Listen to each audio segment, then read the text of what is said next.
दोस्तों, एक बार की बात है, एक राजा शतरंज खेलने में बड़ा माहिर था। समय समय पर शतरंज की प्रतिस्पर्धाएं आयोजित करवाना उसका प्रिय खेल था। इनके विजेताओं को राजा उपहारों से लाद देता।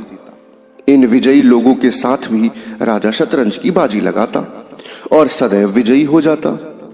जब भी ऐसा होता, राजा ऐसा सोचता कि उसको हराने वाला इस दुनिया में कोई नहीं है। अब एक दिन की बात है, राजा ने अपना राजकाज का कार्य निपटाया और शतरंज खेलने की इच्छा हुई। उसने अपने पास खड़े सेवक से कहा, देखो, इस समय मेरे पास कोई और मौजूद नहीं है, इसीलिए तुम मेरे साथ खेलो। तुम्हें मेरे साथ खेलने में कोई आपत्ति तो नहीं है? सेवक ने विनम्रता पूर्वक कहा, महाराज, आपके साथ खेलना तो मेरा सौभाग्य है। राजा बोला, देखो, खुलकर खेलना। यह बिल्कुल मत सोचना कि मैं राजा हूं और तुम मेरे सेवक हो। अब खेल शुरू हो गया। सेवक ठहरा शतरंज का उस्ताद।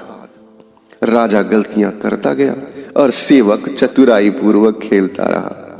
कुछ देर में सेवक ने राजा को मात दे दी और जोर से चिल्लाया, मात। अब राजा को इस बात पर आ गया गुस्सा। वह चीखा, मुझे मात देता है, ये ले। और राजा ने शतरंज की गोटियों से सेवक को मारना शुरू कर दिया। सेवक दर्द से छटपटाता रहा। अब कुछ देर बाद राजा का गुस्सा शांत हुआ तो उसने सेवक से फिर एक बाजी खेलने को कहा। इस बार फिर सेवक ने राजा को मात दे दी और भागकर कुर्सी के पीछे छिप गया। राजा ने पूछा, यह क्या हो रहा है? सेवक ने कुर्सी के पीछे से भयग्रस्त स्वर में कहा, मात।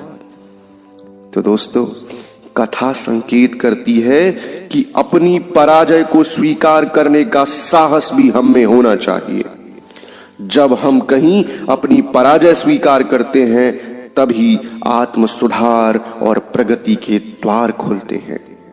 अन्यथा स्वयं को अपराजय व सर्वज्ञ समझ लेने से तो अहंकार का जन्म होता है, जो ज्ञान और क्षमता को सीमित दायरे में कैद कर देता है। तो प्यारे दोस्तों, जब हम खुले मन से अपनी पराजय स्वीकार करते हैं, तभी हमारे आत्म सुधार और प्रगति के द्वार खुलते हैं। तो दोस्तों, अगर यह कहानी आप सभी के हृदय को छू पाई है तो प्लीज कहानियों का ढाबा चैनल को सब्सक्राइब कीजिएगा, वीडियो को लाइक कीजिएगा। मिलते हैं एक और नई एवं शानदार कहानी में। तब तक के लिए धन्यवाद।